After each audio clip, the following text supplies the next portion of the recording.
Hello, welcome back. In this lesson we are going to be learning how to add center line and center marks to our drawing. So moving on from the previous lecture we were working on, you should have this view. So now we want to go into our annotations tab, and to add a center line to this line, center line is just helps you, one, it helps you create a center line for your drawing where you can dimension to, and two, it helps you identify if a part is the center line of a part and if that part is actually a radius or a diameter. So up here we have the center mark and we have the center line. So as you can see, the center line adds a center line to something like this view where it's telling you this is a round part and you had a center line to the middle, and the center marks add a center marks to this circle up here. So the first one we're going to do is the center mark, and you click on it, and a good way to do it, a fast way to do it, is you just click on that view itself, and by clicking that edge, you click the edge of any circular part and it would add the center mark to it. So that is how you add the center mark, and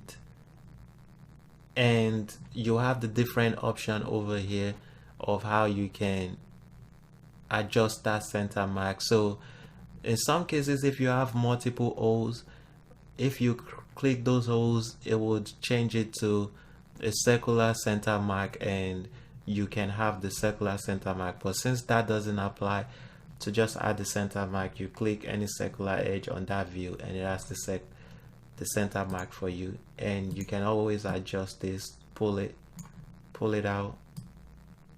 I always pull it out to something like that.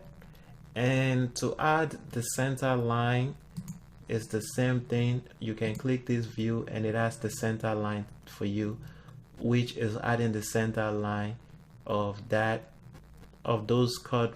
Right now is adding the center line for the cut in the valve, but we can just delete one of those center line. We can click and delete. I don't know why I'm getting it. There you go. Click and delete.